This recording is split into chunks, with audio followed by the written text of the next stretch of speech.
Allegiance of the United States of America and to the republic which stands one nation, under God, and indivisible, with liberty and justice for all.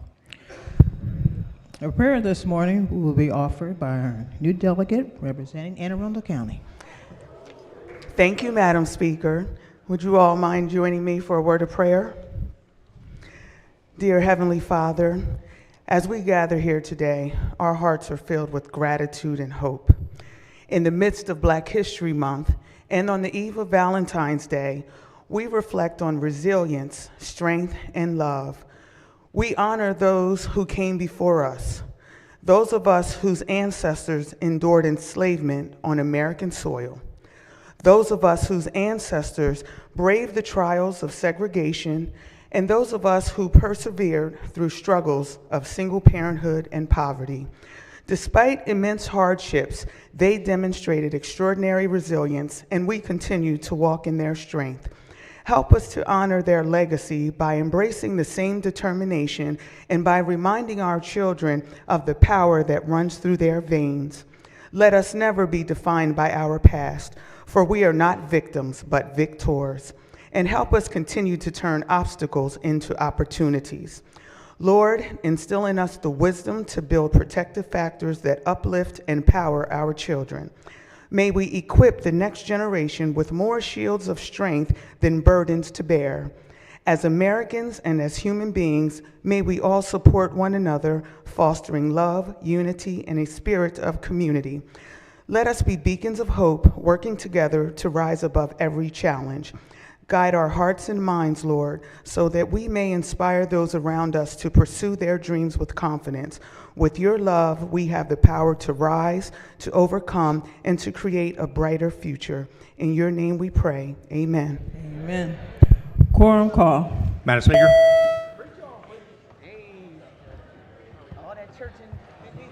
Has everyone recorded their presence?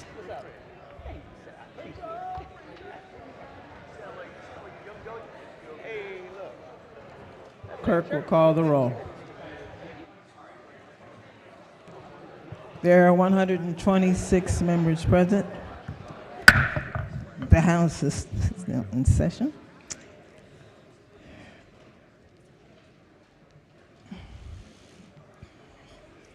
Clerk will read the journal from the previous day. Annapolis, Maryland, February the 12th, 2025. Recognizing the Deputy Majority Leader. Thank you, Madam Speaker. Move so much be considered the reading of the journal. So ordered. Petitions, memorials, and other papers. Introduction of House bills. The clerk will read the bills and their committee assignments. House Bill 1499, Delegate S. Johnson, House Rules. House Bill 1500, Delegate Kerr, House Rules. By order of Sylvia Siegert, Chief Clerk. The clerk will read the bond initiatives and the committee assignment.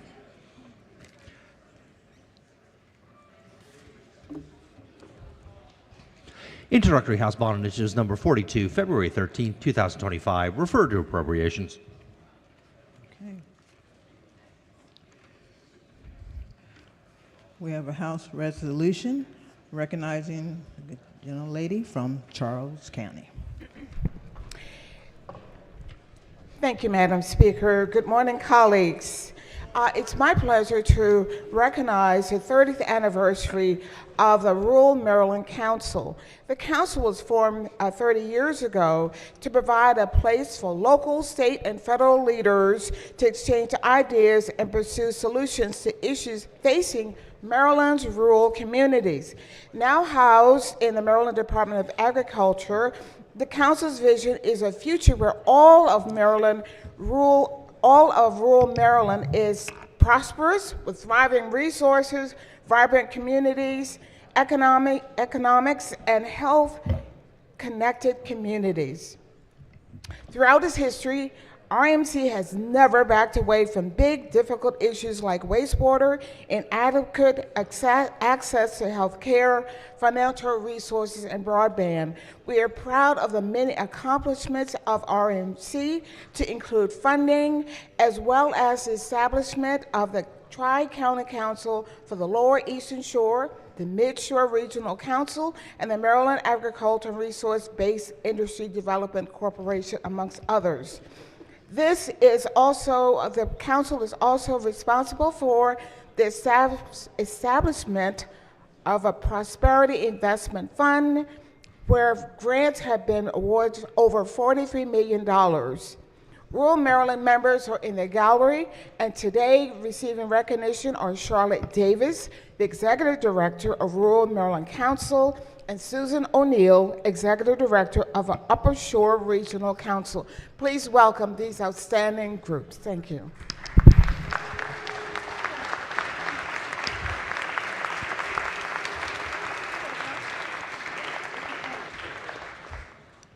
Will the reading clerk please read the resolution in full? Be it hereby known to all that the House of Delegates of Maryland offers its sincerest congratulations to the Rural Maryland Council in recognition of 30 years of advocating for rural Marylanders, fostering collaboration, providing resources, and promoting initiatives which enhance quality of life statewide. The entire membership extends best wishes on this memorable occasion and directs this resolution to be presented on the 13th day of February 2025.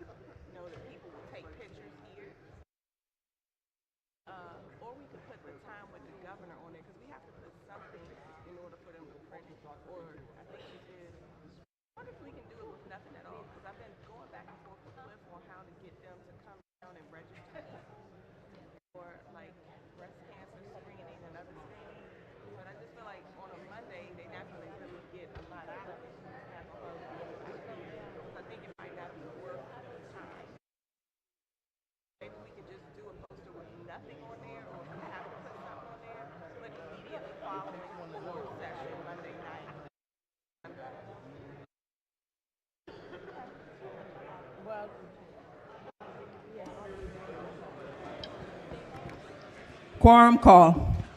Madam Speaker.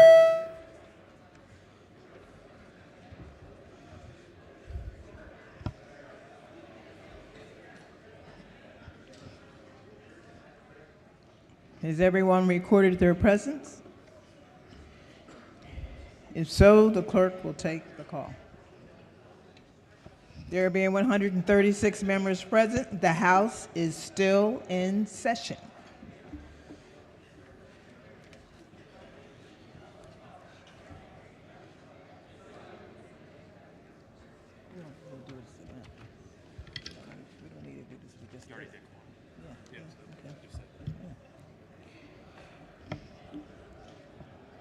House third reading calendar number 4. The clerk will read the first bill. House Bill 3, State Board of Physical Therapy Examiners Revisions. House Bill 3 is on third reading and final passage. Is there any debate? If not, the clerk will call the roll. Madam Speaker.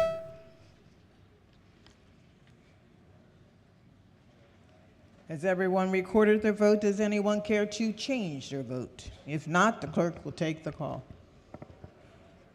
There being 135 votes in the affirmative, House Bill 3, having received the constitutional majority, is declared passed. Clerk, read next bill.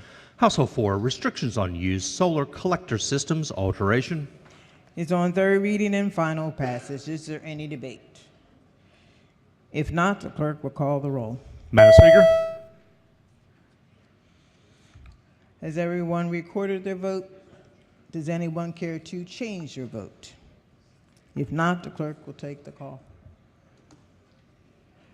There being 100 votes in the affirmative, House Bill 4, having received a constitutional majority, is declared passed. Clerk, read next bill. House Bill 7, Vehicle Laws, Bicycles, Operation at Intersections. It's on third reading and final passage. Is there any debate? Madam Speaker, Yes, go ahead. could the floor leader please stand? Floor leader? Morning. Hey, good morning. Could you remind the body what this bill does?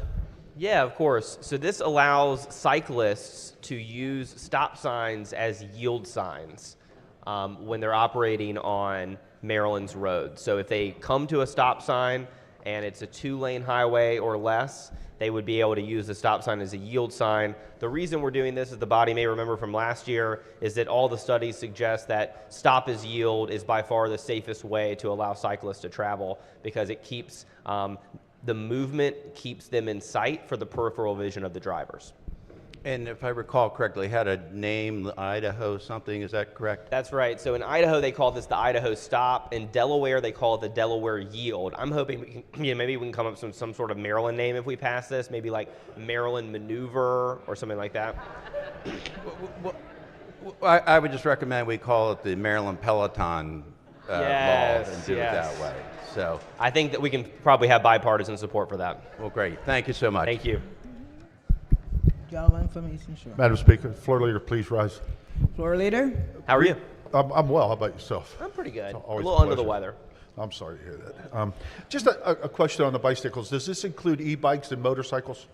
It does not include motorcycles. I believe it would include e-bikes. Well, why not a motorcycle if an e-bike? Well, bicyclists and motorcycles are separate features of the code, and they're subject to all sorts of different registration, licensing, safety requirements. I mean, I think the rationale for that is that motorcycles and bicycles function very different. Electric bikes function pretty much like a motorcycle, though, right? No, I mean, in terms of the average speed. You twist the grip and it moves? Say that again? You twist the grip and it moves? I don't know. I'm not really good at any of these things. I'm not really sure how it works exactly. If I can get my car down the road, I'm doing well. I don't know anything about grips. Well, I feel better being on the road with you. Yeah. Thank you. Is there any further debate? Madam Speaker, got a question for the floor leader. Yes. Good morning. Thank you. Good morning. I just have a quick question. Did law enforcement weigh in on this subject at all? And I know you used the example of Delaware, which is kind of not a really good example, because Delaware has a lot of fatalities by bicyclists. Matter of fact, the CEO of a local television station, he was killed in Delaware on the bike because of cyclists and issues of that matter. So I was just curious, did law enforcement weigh in? So, no, law enforcement did not weigh in either way. What I will note, I'm sure Delaware still has cyclist crashes, as unfortunately every state does. But every state that has studied this, that has enacted this, I think that we're now up to something like 11 or 12 states that have done this, have seen fatalities and crashes plummet. So in Delaware, it was a 23% reduction in crashes. In Idaho, when they initially did this in 1982, it was a 14.5% decrease. So yes, I'm sure cyclists are still getting killed. I'm really sorry. I have not heard about that tragedy. That my heart goes out to that family. We're all just trying to make sure that whatever road users we're talking about, whether you're on your foot, on a bicycle, or in a car, we want everyone to be able to traverse the road safely. This, as I mentioned in last year's session, to me initially sounded really counterintuitive. I was really skeptical of the idea that somehow cyclists, by rolling through a stop sign rather than actually fully stopping and waiting, I was skeptical that that would somehow be safer, because to me, I think upon first blush, as someone who does not really ride bikes, it didn't really make a whole lot of sense. But the committee took our time over the last couple of years to look at the data. We were convinced that this has tremendous safety benefits potentially for Marylanders, and that's why the committee voted it out unanimously. Okay, one last question for you. What will be the public awareness on this, meaning that this is going to be the standard practice of cyclists using stop signs as yields? Yeah, I mean, I think anytime we change traffic laws in Maryland, there's an opportunity for MDOT to update its road safety guidance, both in terms of driver education that people receive when they either renew or get their driver's license in the first place. But what I will note is that if you talk to the cyclist community on this, this is sort of already the standard operating procedure. A lot of cyclists don't even realize that they're not allowed to do this. So in some ways, we're codifying something that a lot of cyclists are already doing. That added extra safety benefit we get is making sure that the cyclists who are actually trying to abide by the law, rather than sort of what's normal, bringing them into the fold of the stop as yield because we know that it's safer. But yeah, I mean, I think that MDOT every time we update some sort of safety law, will do what they can to get the education and get the word out. Okay, thank you. Thank you, Madam Speaker. Madam Speaker. Yes, go ahead. Thank you, Madam Speaker. For the floor leader, could you just explain the concept of peripheral again? So I think what you said was the movement helps our brains see in our peripheral vision them moving. If they're stopped, we're more likely to assume that they're like a tree or a stationary object, less likely to be able to make those quick. Yeah, that's We're really exactly- debating it over here. We just want to make Yeah, sure. no, that's exactly right. So Okay. the two reasons it's safer, because again, I thought this was weird too. Like, why would you not want someone to stop, right? Right. There's two reasons of why it reduces crashes and fatalities. The first is that the way our eye works is if a delegate over here starts moving, I can pick them up. Like I just picked up delegate. Yeah. I won't use his name, the delegate from District 15. I just saw him. However, I cannot at all see the delegate from District 17 right now in any way when I'm looking at you. Okay. If she started moving, I probably could. Okay. And so the idea is that if a cyclist continues in motion rather than coming to a full stop, drivers, especially if they're going at, let's say, 30, 40, 45 miles per hour, can pick them up and can stop ahead of time and not hit them. The second reason that this is safer is because it reduces the amount of time that the cyclist is in the intersection at all. Okay. So the longer the cyclist is in the intersection, the more likely it is that not only that cyclist is going to get hurt, which is bad, or get hit by a driver, which is someone who does not ride bikes, to be clear. I don't Okay. want to hit anybody. I mean, that's Yeah, no, that's my a biggest terrible, fear. yeah, exactly. Terrible situation for a driver, obviously. Something you'll never forget, you're traumatized by forever. Yeah. The longer the cyclist is in the intersection, The higher the the risk. longer they have the ability to get hit. So Okay. you obviously want, they still have to yield, they still have to look. It's not like cyclists are just going to be, they're vulnerable. They're not Right. just going to cruise through these intersections without looking, but all the data suggests that allowing them to sort of roll through these stops when they're turning or going across is in the interest of safety. All right. Well, I really appreciate you and the robust debate. Thank you. Madam Speaker. Gentleman from Baltimore County. Thank you, Madam Speaker. Thank you, Mr. Chair. I actually just wanted to speak on the bill. I'm very excited to vote in favor of this legislation.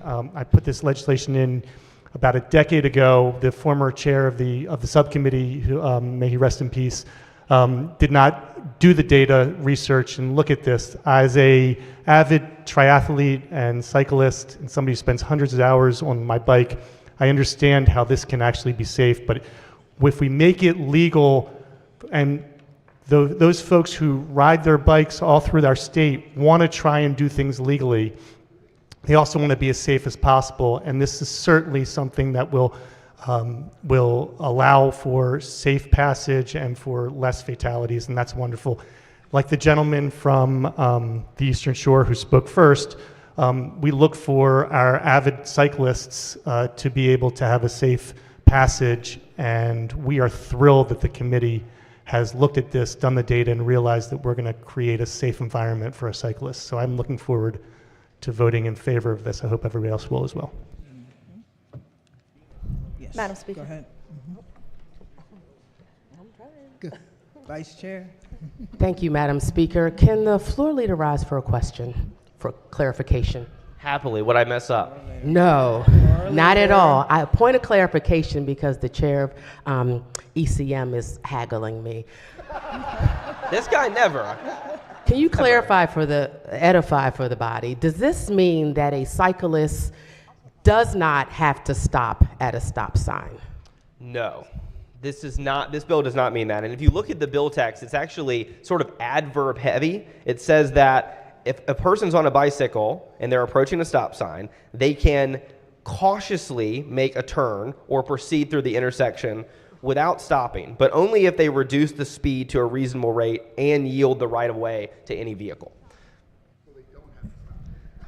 So thank you. Yielding to cars, but again, clarifying, doesn't mean that cyclists never have to stop at a stop sign. Correct, exactly.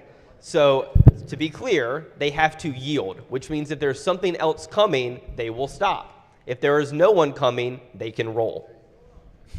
Thank you. Madam Speaker, Yes, go ahead. I have a question for the floor leader. Floor leader. I'm getting a lot of exercise this morning. Good morning. You are. Good morning. So I just wanted to clarify. So last year I was supportive of this bill, and I just have to think of some of the intersections we have where I live, especially because it's right. I live kind of in the middle of a mountain, and we have a lot of Pelotons that come back down the mountain from all of our state parks. We have a lot of bike races. So does that mean the entire Peloton gets to go through the intersection as they're slowing down without stopping or yielding? How many lanes of traffic are we talking about on this road? It's a 2-lane road? Mountain roads. Mountain roads. So Some kind of have 2 lanes. each individual cyclist, no matter how large the peloton is, would have the same obligation under the law. So if you have 100 cyclists and the first 20 are able to roll through or turn in a stop sign safely because there's no cars coming, that does not automatically give the remaining 80 people in the peloton the same right. Each cyclist would be judged according to his or her own individual ability to pass safely. Right. And so a lot of these bicyclists are not from our area, so they don't know that we have a lot of farm equipment, we have a lot of slow-moving vehicles, we have actually a lot of even pedestrians that are using those little 2-lane roads that go through our little towns. They almost use them as part of their driveway or their an extension of that. So when they come down to those stop signs, those intersections, some of those intersections are blind intersections, or they're like up over a hill. But they might not know that from the perspective they have, especially of being a visitor. And if they just see the stop sign and can kind of roll through it, they might know that it's actually, they really need to stop that because the intersection actually could have a car over here that you can't see going through that. And I'm particularly thinking of some of the intersections, like I said, on our mountain roads. So then the e-bike perspective is another perspective that I wasn't thinking about, because those can go almost up to 30 miles an hour, the e-bikes. Right. So that adds a different perspective for me on that. And you did say that e-bikes would be allowed to be in the bill.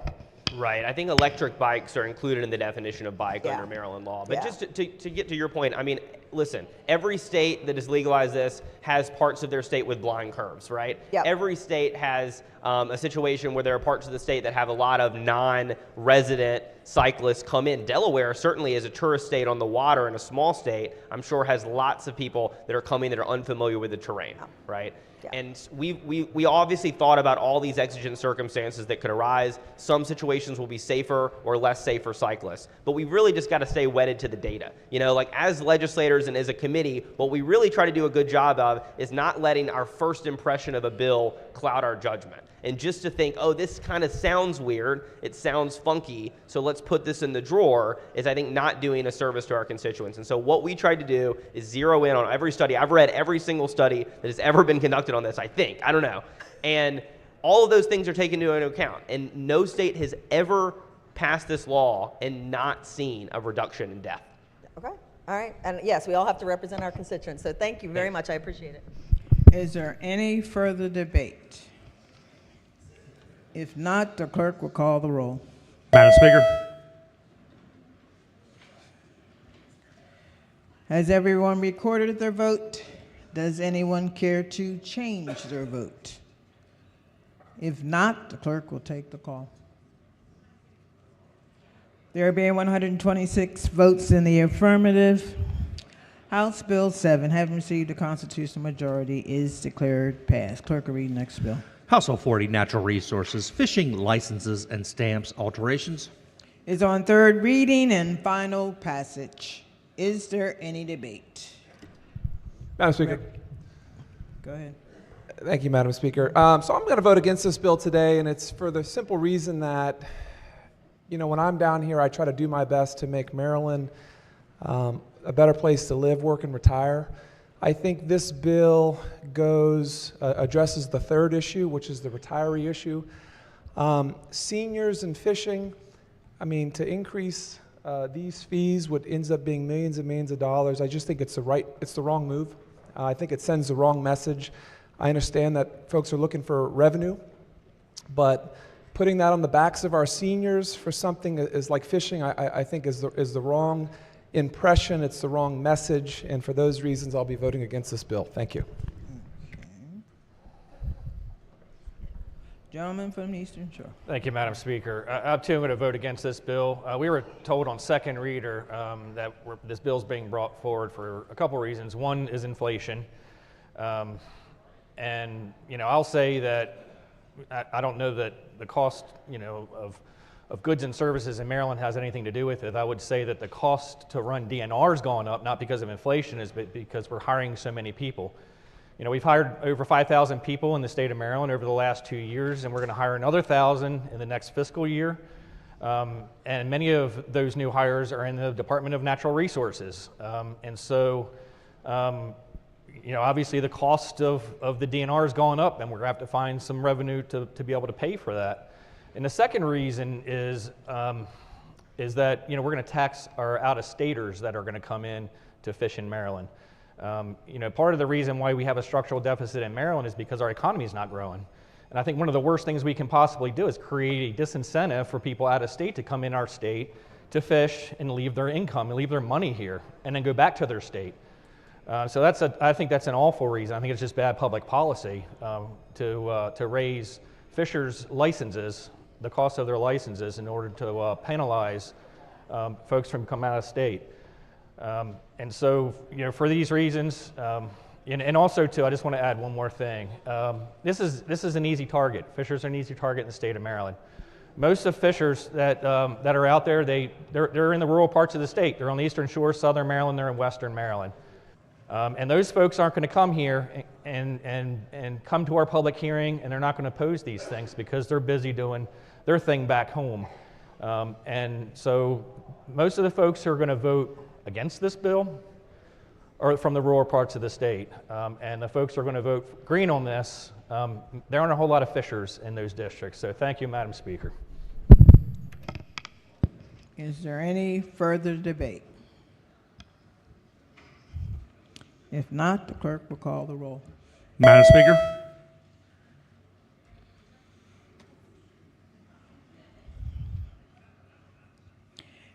Has everyone recorded their vote? Does anyone care to change their vote? If not, the clerk will take the call. There being 96 votes in the affirmative, House Bill 40, having received a constitutional majority, is declared passed. Clerk will read the next bill. House Bill 41, Election Law, petitions for the formation of a new political party process. Is on third reading and final passage. Is there any debate? Well, if not, the clerk will call the roll. Madam Speaker?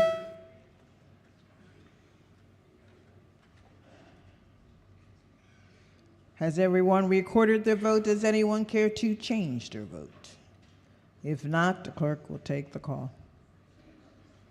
There being 123 votes in the affirmative, House Bill 41, having received the constitutional majority, is declared passed. Clerk, read the next bill. House Bill 63, State Board of Public Accountancy, Sunset Extension and Report.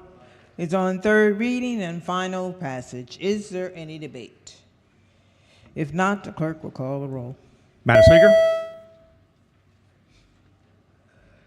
Has everyone recorded their vote? Does anyone care to change their vote? If not, the clerk will take the call. There being 137 votes in the affirmative, House Bill 63, having received the constitutional majority, is declared passed. Clerk will read the next bill. House Bill 184, Non-Public Schools Transcripts Prohibition on Punitive Measures Related to Student Debt. Is on third reading and final passage. Is there any debate? If not, the clerk will call the roll. Madam Speaker? Has everyone recorded their vote? Does anyone care to change their vote? If not, the clerk will take the call. There being 101 votes in the affirmative, House Bill 184, having received a constitutional majority, is declared passed. Calendar of third reading, House Bills number 5. Clerk will read the first bill. House Bill 191, Vehicle Laws, Towed, Removed, or Abandoned Vehicles, Electronic Notice to Owner. Is on third reading and final passage. Is there any debate? If not, the clerk will call the roll. Madam Speaker? Has everyone recorded their vote? Does anyone care to change their vote? If not, the clerk will take the call. There being 137 votes in the affirmative, House Bill 191, having received a constitutional majority, is declared passed. Clerk will read next bill. House Bill 199, Election Law, Notice to Permanent Absentee Voters. Is on third reading and final passage. Is there any debate? If not, the clerk will call the roll. Madam Speaker?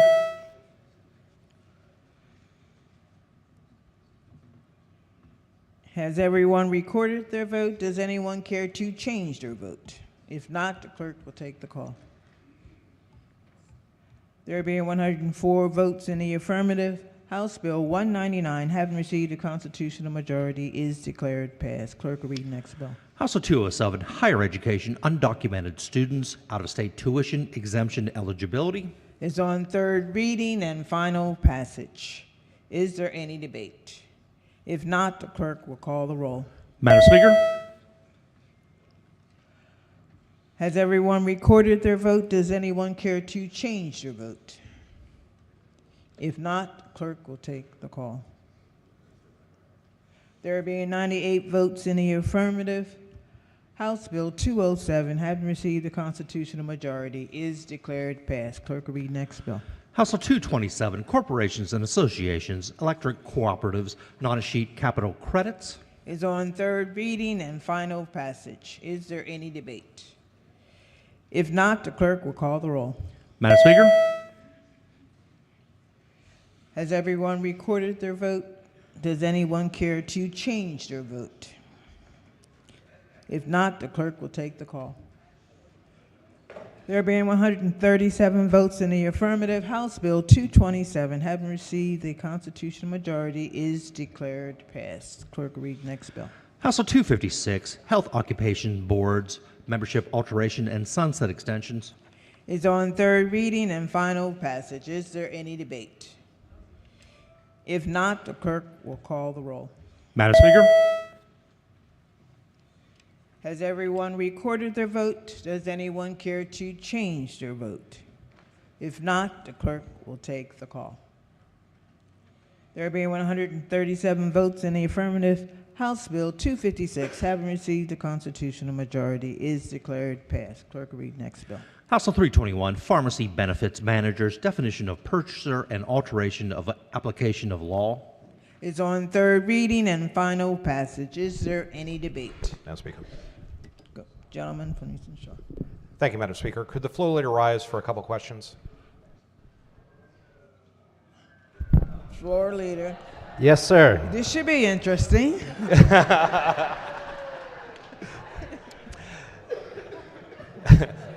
Good morning. Morning. Could you tell me what the bill does?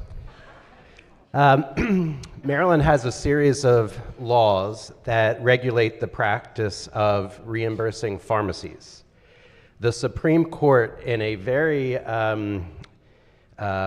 unanimous way, supported the fact that some of the laws that we have on the books that regulate pharmacy reimbursement can apply to what was previously believed to not be the case, which are ERISA regulated plans. Okay, so the bill that's here right now, is it helpful to the consumer? Yeah, an example of how it's helpful to the consumer is, in my opinion, in a very unfair way. Current policies from some PBMs prohibit a pharmacist at the counter from telling a consumer that if they pay cash, it'll be cheaper. Okay, thank you, Floor Leader. Sure. Thank you, Madam Speaker.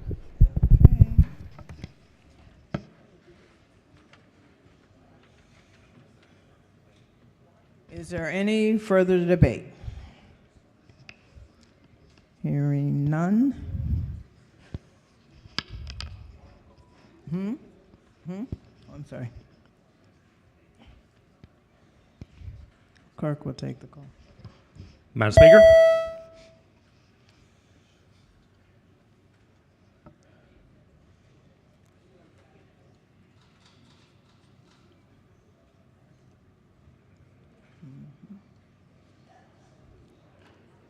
Clerk will take the call.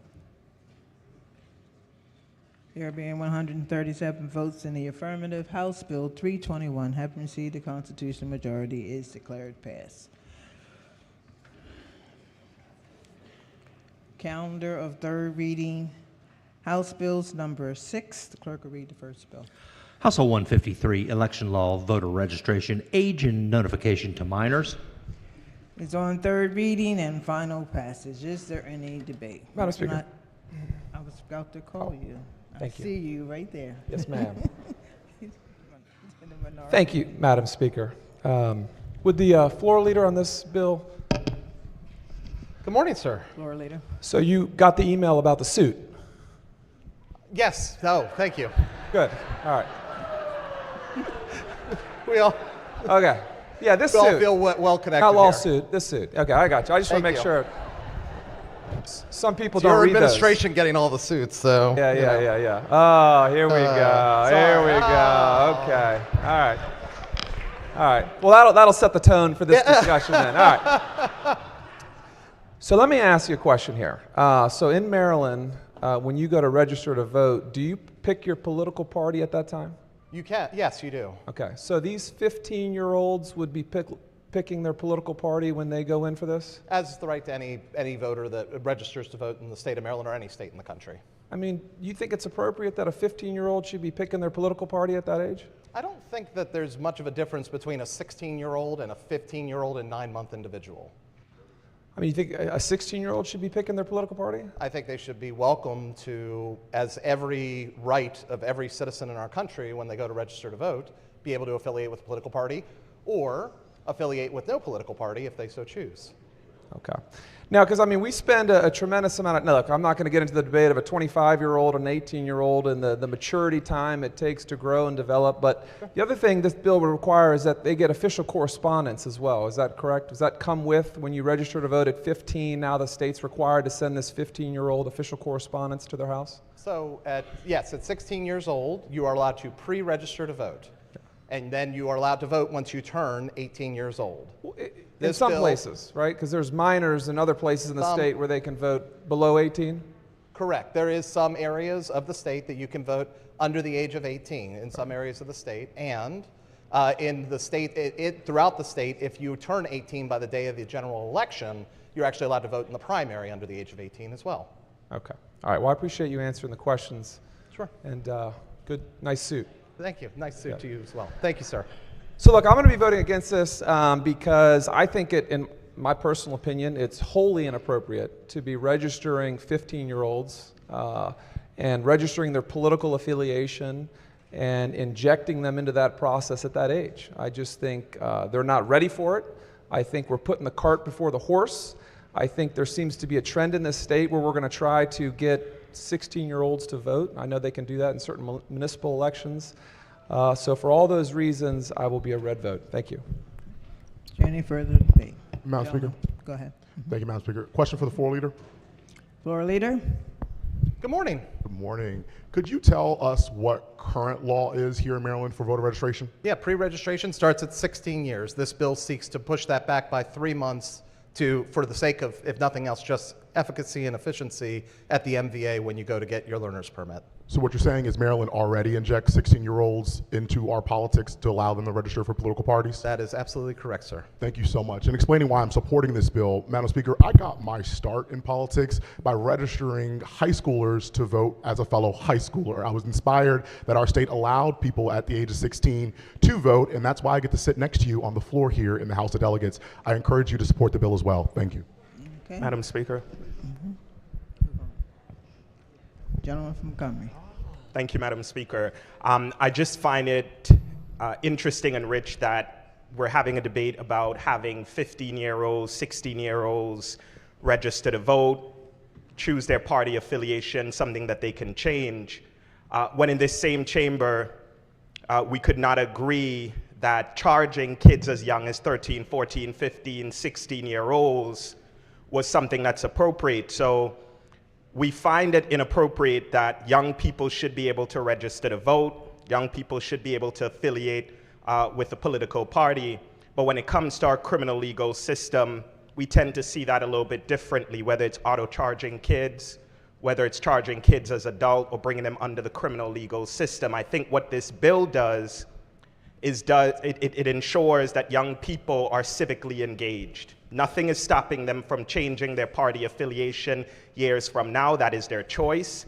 But to somehow say that young people aren't ready to be involved and to decide how their communities, how their state, and really how this country is run when we're seeing the kind of a nonsense taking place miles away in Washington, D.C., I simply don't agree with, and I intend on voting for this bill. Thank you.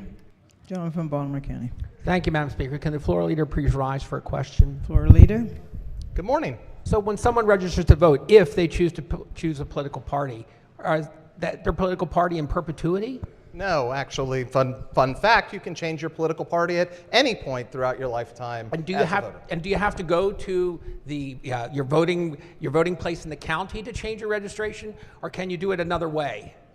I'm sorry, can you repeat the question? I missed. Can you do it online is the question. Yes, you can do it online and various other ways. Anytime you want, right? That is correct. Okay, thank you very much. Thank you. Madam Speaker. Yes. Gentleman from Eastern Shore. Thank you, Madam Speaker. The floor leader rise for a question. Floor leader. Good morning. Good morning. Why not 10 years old? Because 15 years and 9 months specifically aligns when the future voter goes to get their learner's permit. This is a request that we've heard time and time again from young people who go to get their learner's permit that are seeking access to be able to check a box so that they can then register, and we don't frustrate the entire system by creating 2 separate different types of forms. One for when an individual comes in to get their learner's permit at 15 years and 9 months, and one for when an individual comes and gets their learner's permit at 16 years and 1 day. All right, let me rewind for a minute because Yeah, I'm sure. asking a global question that goes more to the prior speaker, times 2 was talking about, which is I'm asking the question, why not someone who's 10 years old, aside from just the practical aspect of filling out a learner's permit? This bill does not contemplate I'm asking you to contemplate the conversation about why this age as opposed to 16, aside from the learner's permit issue. So if someone either has the capacity and the willingness to engage in civic activity, why not a 10-year-old? So are you it's saying 10-year-olds aren't able to have these kind of conversations, or are you saying they are? I would say this. I would say this bill contemplates what it's like to move voter registration from 16 years to 15 years and 9 months. If you would like to contemplate what it is like for a 10-year-old to vote, I encourage you to put in a bill next year, and we will look at that issue. Madam Speaker. Yes. I believe I'm asking a fairly straightforward question, which goes to at what age is someone able to have this kind of decision? And that's all that I think that the party's asking the minority. My question, your question has been asked and answered by myself. My bill does not contemplate your question. So you think a 10-year-old under the circumstances, if they were able to apply for something, learner's permit, whatever, that you would be okay with them being able to affiliate in voter registration? I don't want to be redundant. The question has been asked and answered. I believe that this bill contemplates 15 years and 9 months, and that's it. Thank you. Madam Speaker. Subcommittee, she was up. Go ahead. Thank you so much, Madam Speaker. Colleagues, I rise as the subcommittee chair on election law to get us back on this bill. Currently in the state of Maryland, every 16-year-old can register to vote and affiliate with a political party at 16 years old. They're in pending status. They cannot vote in our state elections. We do this for purposes of civic engagement, to get our young people engaged around the work that we do, around voting from a very early age at 16 years old. What this bill does is change that to 15 and 9 months in order to align with when our young people are starting to drive and get their learner's permits, so that we can align our voter registration at the time that is a monumental point in their lives where they're also interacting with the Department of Motor Vehicles and getting their licenses. We are literally moving this up 3 months, colleagues, 3 months, to align with when our young people are registering to vote. This bill is not even about political party. It's not a partisan bill. This bill is about civic engagement for our young people and making sure that we have a date that more aligns with their lives. I urge a green vote on this simple bill, and that your constituents will appreciate the opportunity that we are providing to make sure that we engage our young people in the political process. Thank you. Gentleman from Anne Arundel. Madam Speaker, thank you. Will the floor leader rise, or the subcommittee chair can rise? Good morning. Good morning. Good to see you. Good to see you. Sorry I have the wrong suit. Is it safe to say by your rationale that we trust the MVA with this information? The bill doesn't contemplate that either. Well, the bill, MVA, you're registering to vote at the MVA, correct? That is correct at the time that you fill out the information. And you alluded to other states do similar things, correct? I didn't, but I'm sure that they do. Well, my concern is this, that for some reason the state of Maryland does not subscribe to the AAMVA, which many states do, which essentially keeps a large database of every voter, so that if you move out of Maryland to South Carolina or to Florida, which often happens, they then alert the MVA, who then takes that person off of the voter registration. We don't do that here. My concern is with this bill, so now we have a 15-year-old in 9 months, they often move. We're the 4th highest migrated state out of in the country. So people leave a lot. So this kid, because their parents find a job in another state, could go somewhere else, but he stays on our roll until he's 18, but now lives in South Carolina, because you want to pass this bill and say, we trust the MVA with all of this information, and we're going to go back to 15 years, 9 months, which I understand the rationale. My concern is that we as a state aren't doing a good job of making sure our rolls stay clean, and this just exacerbates the problem, because we're now adding more people and not knowing when to take them off. We are not adding more people. These people would have been able to register to vote, pre-register to vote at 16 years. So we're the goal is registering to at 3 align months. and make more efficient the system by which individuals go in to register to vote. This 3-month change, 3 months, that's all we're talking about here, will simply make it more in alignment with when they go to get their learner's permit to fill out that form. It does not contemplate any of the questions that you just put forward, or any of the statements you just put forward. And I appreciate the 3-month delta.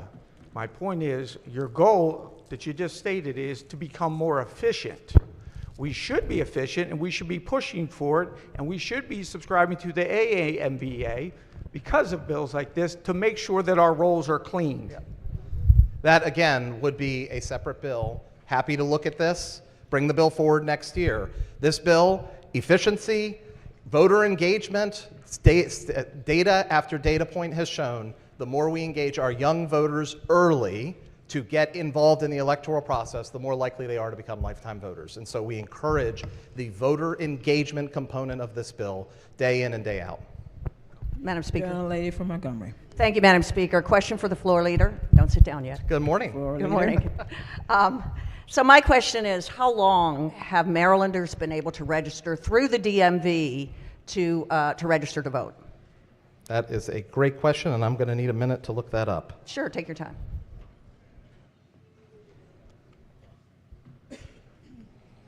I do not have that information in front of me, Delegate. I apologize. Is it fair to say it's been several years, Delegate? It has been possibly decades, actually. Yeah. So Yeah. it's been several years, possibly decades, since Marylanders have been able to register through the DMV. Have we had an increase in voter fraud in our state as a result of that? There is, as our State Board of Elections Administrator has pointed out time and time again, Maryland's elections are some of the safest and securest in the world. Thank you very much. Country. Thank you. Madam Speaker. Gentleman from Southern. Thank you, Madam Speaker. Floor leader. Good morning. Just a quick question. Good morning. I was listening to the debate here, and something caught my ear. Sure. Are school teachers allowed to register students to vote? Registration processes are allowed inside of school systems, absolutely. Okay. So is there, in your opinion, there's no problem with school teachers that are paid by the state or county that work for the teachers union being allowed to register students when the teachers union donates to one political party at about 99% and not to the other? So I would say that, again, the bill, let's go back to the bill. The bill simply states that students or young people who are 16 years can register to vote. Now, with this change, young people who are 15 years and 9 months can register to vote. And the same way they've been able to do for years and years and years now, that we've seen for years and years in perpetuity here. And the cumulative effect of your bill is now school teachers can register 9th and 10th graders to vote. Sir, do you Isn't that so? Well, no, because I'm sorry, are you bringing So the bill doesn't do that. No, you're bringing me You're bringing me facts that have not been introduced. You just told me You school said this- teachers could register I- students to vote. Forgive me, sir, I did not say that. And so to clarify what I said that individuals who are 16 years can currently pre-register to vote, and individuals that now, post this bill, will be 15 years and 9 months can register to vote. I never said anything about teachers. I never asked you said to one point word. blank- The word teacher until this moment never came out of my mouth. All right, I can't wait to check the videotape on that. Madam Speaker, I'm voting red on this bill. I think we've uncovered the reason why this bill exists, and it exists to benefit one party over the other and take advantage of students, I believe. These kids can't vote. They're registering to vote, and then they can't even vote in the next election that comes up. It doesn't make any sense. So with that, I would encourage all my colleagues to have a red vote. Thank you, Madam Speaker. Madam Speaker. Majority Whip. Madam Speaker, I ask that we move the previous question. The question before the House is to move the previous question. All those in favor signify by saying aye. Aye. Oppose?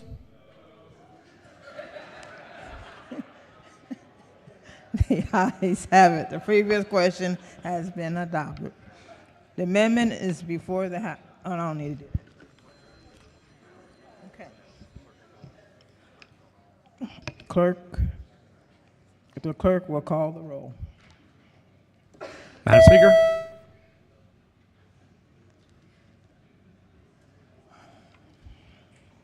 Has everyone recorded their vote? Does anyone care to change their vote? If not, the clerk will take the call. There being 103 votes in the affirmative, House Bill 153, having received a constitutional majority, is declared passed. Clerk will read next bill. House Bill 158, Department of Aging Senior Call Check and Social Connections Program. Is on third reading and final passage. Is there any debate? If not, the clerk will call the roll. Madam Speaker? Has everyone recorded their vote? Does anyone care to change their vote? If not, the clerk will take the call. There being 137 votes in the affirmative, House Bill 158, having received a constitutional majority, is declared passed. Clerk will read next bill. House Bill 239, Charitable Organizations, Late Fees and Registration, Suspension and Cancellation Requirements. It's on third reading and final passage. Is there any debate? If not, the clerk will call the roll. Madam Speaker? Has everyone recorded their vote? Does anyone care to change their vote? If not, the clerk will take the call. There being 137 votes in the affirmative, House Bill 239, having received the constitutional majority, is declared passed. Clerk, read next bill. House Bill 338, State Buildings and State Highways, Collection and Disposal of Yard Waste. Is on third reading and final passage. Is there any debate? If not, the clerk will call the roll. Madam Speaker? Has everyone recorded their vote? Does anyone care to change their vote? If not, the clerk will take the call. There being 100 votes in the affirmative, House Bill 338, having received a constitutional majority, is declared passed. Clerk, read next bill. House Bill 345, Interstate Social Work Licensure Compact. Is on third reading and final passage. Is there any debate? If not, the clerk will call the roll. Madam Speaker? Has everyone recorded their vote? Does anyone care to change their vote? If not, the clerk will take the call. There being 117 votes in the affirmative, House Bill 345, having received the constitutional majority, is declared passed. Clerk, read next bill. House Bill 538, Department of Human Services, Federal Commodity Supplemental Food Program Administration. Is on third reading and final passage. Is there any debate? If not, the clerk will call the roll. Madam Speaker? Has everyone recorded their vote? Does anyone care to change their vote? If not, the clerk will take the call. There being 136 votes in the affirmative, House Bill 538, having received a constitutional majority, is declared passed. Calendar of third reading, House Bills number 7. The clerk will read the first bill. House on 9, Public Safety, Food System Resiliency Council, definitions and reports.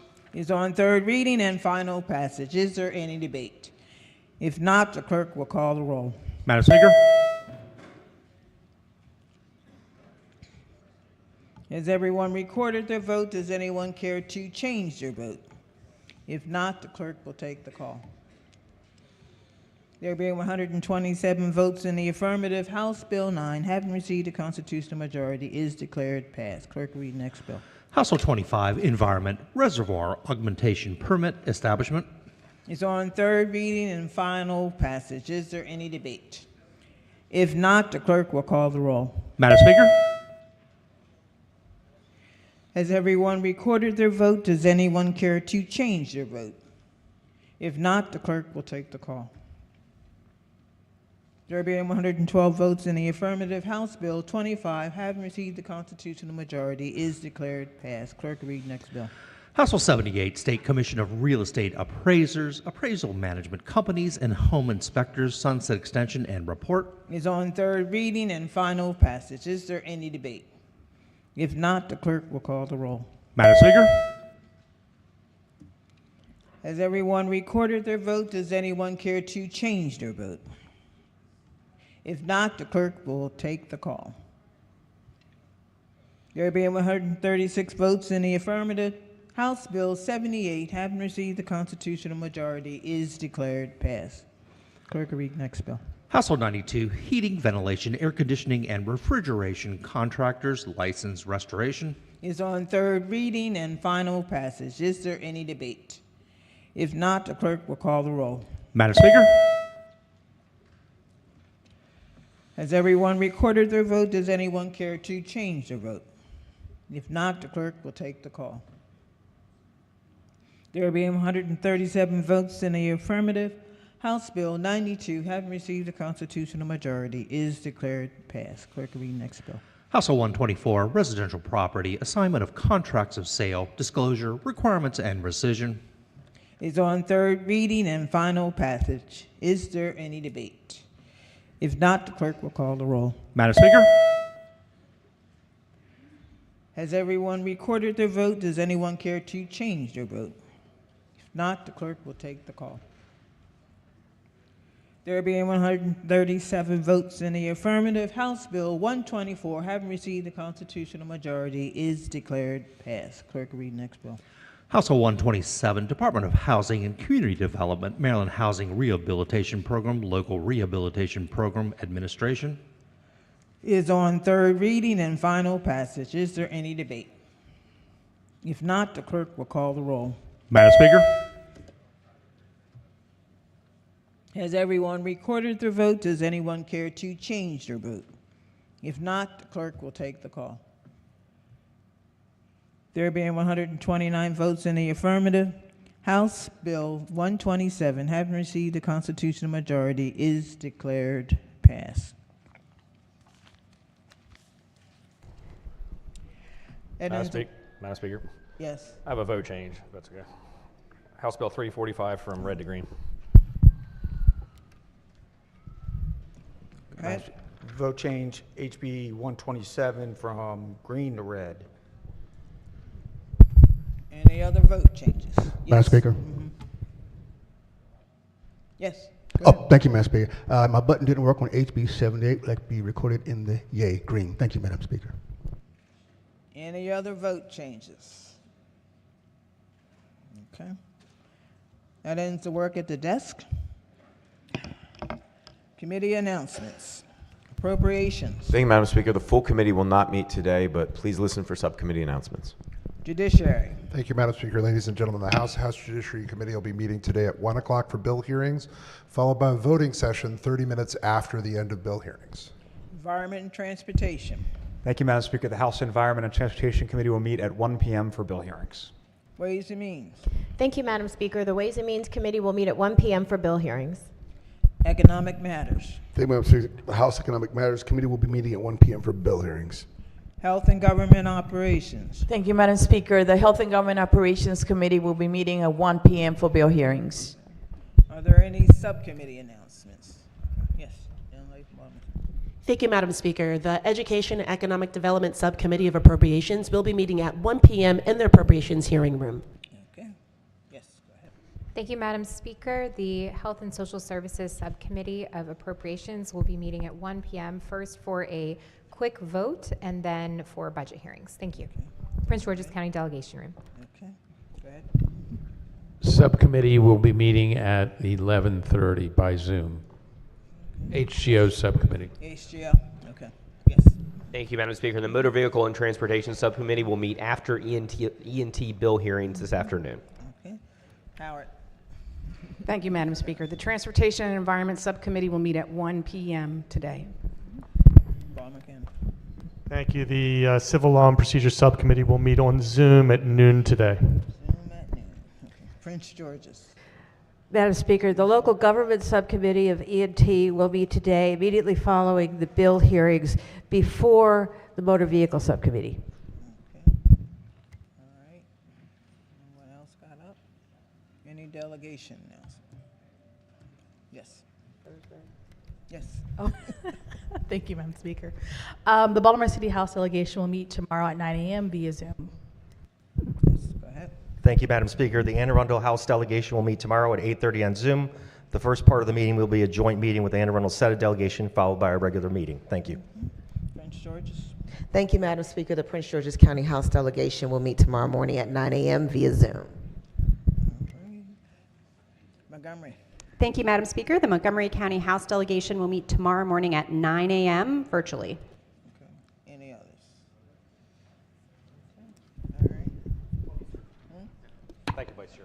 Couldn't tell. Were you up or not? Thank you. Yes, go ahead. Thank you, Madam Speaker. The Eastern Shore delegation will be meeting via Zoom at 9 a.m. tomorrow. Any others? Baltimore County. Well, I can't say. Thank you, Madam Speaker. The Baltimore County delegation, after several years of looking at each other in Hollywood Squares, is going to kick the tires on our room. They're finally out of it, and we are going to be meeting at 9 a.m. tomorrow in person. Please, everyone, see you there at 9 a.m. All right. Any other caucus announcement? Any caucus announcement? Yes.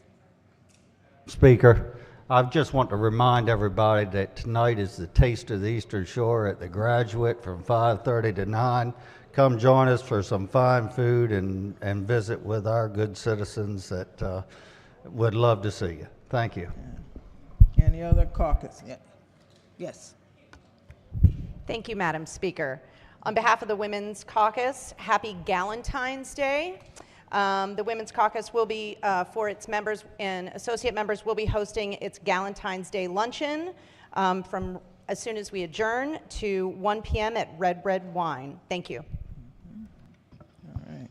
Any other caucus announcements? Okay. We're here now for our Black History moment. Delegate. Thank you, Madam Speaker, and good morning, colleagues. I'm honored to share information regarding an outstanding Charles County educator who made significant strides in expanding opportunities for students in Charles County's segregated schools. Joseph Christopher J.C. Parks was born in Lexington, Kentucky, and studied education at the Hampton Institute, Penn State University, Morgan State, and Catholic University. His teaching career began as principal of the Centerville Colored Elementary School in Queen Anne's County, Maryland. After serving in the U.S. Army during World War I, Parks worked for 42 years as a supervisor of black schools for Charles County Public Schools from 1919 until his retirement in 1961. During his early years as supervisor, he was engaged in many activities that were essential to the welfare of both students and teachers. These activities included negotiating to purchase land for schools and the housing of teachers and boarding schools for students. During his career with the public school, Parks was instrumental in drafting plans and securing funds for several elementary schools and the county's first and second high schools, Pamunkey High School and Belle Alton High School. From 1922 to 1930, he was also directly responsible for the construction of many schools in the county. In the late years of his supervisor position, Mr. Parks supervised the operation of 35 or more elementary schools and 1 high school, all during the Jim Crow era and segregated schools. Working with parents and friends, he purchased a bus solely needed to transport students to Pamunkey High School from the only black school for the students in the county. He also helped establish the first public library in the county and became the executive secretary of the Maryland State Teachers Association. There, he advocated for equal salaries for teachers statewide. J.C. Parks was responsible for securing the funding needed to build J.C. Parks Elementary School, which opened in 1967.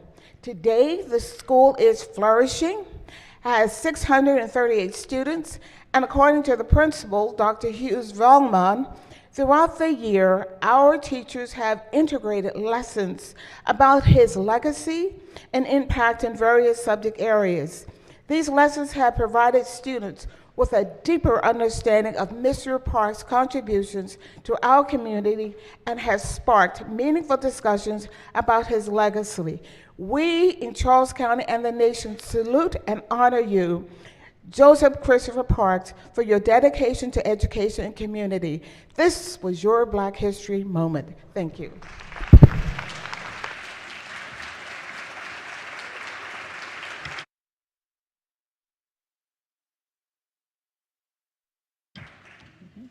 Right now, recognizing the Majority Whip for an announcement. Colleagues, thank you, Madam Speaker. Colleagues, I just want to remind you all that if you are in your seat and there are votes, you have to press your button. You can't just choose to not vote. If you have something you need to attend to elsewhere, then do that. But if you are in your seat, you need to press your button. Thank you, Madam Speaker. All righty.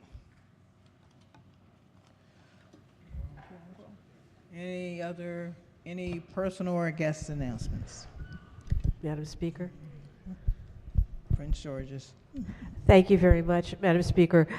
Just a reminder, the blood drive is going to be Wednesday, the 19th, this coming Wednesday. The Bloodmobile will be outside the House Office building from 8:30 in the morning till 5:30 in the evening. You will be able to either sign up for an appointment or you could just show up and give blood. It's very important, and I really appreciate your kind consideration of this. Again, this coming Wednesday, the 19th. I hope to see you there. Bye-bye. All right. Okay, Speaker Pro Tem. Thank you, Madam Speaker. Today is the Jewish holiday of Tu B'Shvat. It's a day for celebrating nature and the environment, especially trees and forests, and is referred to as a Jewish Arbor Day or Earth Day. Around the world, people might celebrate with fruit tastings and plantings, at least where there's no snow. For me, I especially like this holiday because it lets me think about spring and warmer temperatures, which hopefully aren't that far off. Thank you, Madam Speaker. All right, young lady from the caucus. Thank you, Madam Speaker. Colleagues, today is Eric's ID Law Day, and I am so excited on behalf of the District 20 team, and Madam Speaker, permission to use the delegate's name. Permission granted. And Delegate Kim Taylor to introduce my constituents and the namesake of the legislation, Eric and Linda Carpenter Grantham. Please join me in welcoming them to the House of Delegates.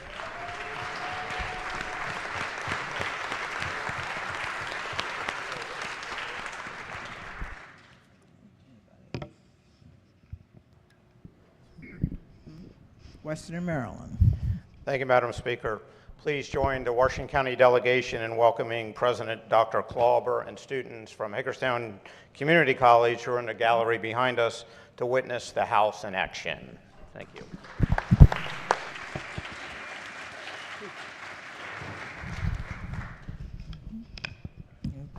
Carroll County. Thank you, Madam Speaker. I just want to introduce a young man shadowing me today. He's 17, so I'm sure he really enjoyed our floor debate here on the election law. He is a senior at Archbishop Curley. He'll be going to High Point University down in North Carolina starting in the fall. Welcome, everybody. You'll see him around the hallways with me today. Dalton Shekels.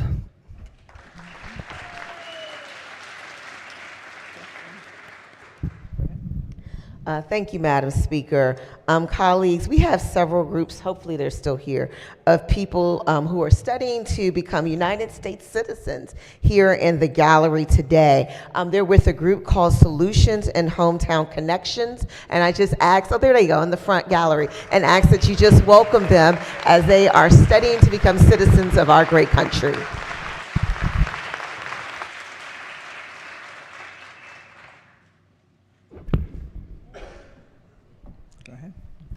Thank you, Madam Speaker. I also wanted the body to know that the president of the University of Baltimore and the former mayor of Baltimore City, Dean Kurt Schmoke, is here, as well as students from the University of Baltimore.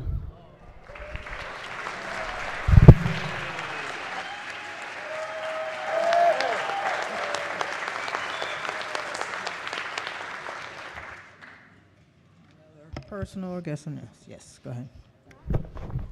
Thank you, Madam Speaker. Colleagues, in 1995, approximately 14,000 African American tenants, former tenants, and prospective tenants of the Baltimore City housing developments claimed that local and federal government built and operated a segregated public housing system, perpetually and unfairly concentrating African Americans in public housing in our most impoverished and segregated communities in Baltimore City. 10 years later, the federal government found that HUD did indeed segregate and that it had to take remedies it had to take affirmative steps to implement an effective regional strategy for promoting fair housing opportunities for those residents throughout the region. Today, I ask you to welcome the Baltimore Regional Housing Partnership, which is the consequence of one of those steps. Launching in 2012, they administer the Baltimore Housing Mobility Program and other remedies that resulted from that case. Today, they've helped over 6,000 low-income families as they move from areas of concentrated poverty to areas of opportunity in Baltimore City, in Howard County, in Carroll County, in Anne Arundel County, in Harford County, and in Baltimore County. Folks, I ask that you stand and welcome them in the front gallery. Thank you.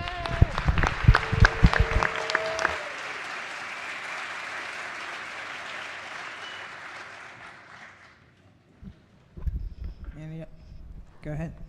Thank you, Madam Speaker. Madam Speaker, I'd just like to recognize a good friend of mine. I hope she's still here. She's here today with the ARC.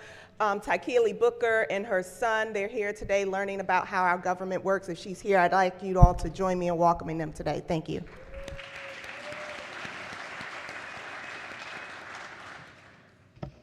Any other personal or guest announcements? Okay, seeing none. Quorum call. Madam Speaker? Can we go over Justin's office after here? Yeah, I will be at Katie's one for me. Has everyone recorded their presence? Yes. Yes. All right, thanks. And then right after that. Clerk will take the call. There being 137 members present, the House is still in session. Recognizing the majority leader. Thank you, Madam Speaker. I move that the House stands adjourned until Friday, February 14th, Valentine's Day at 11 a.m.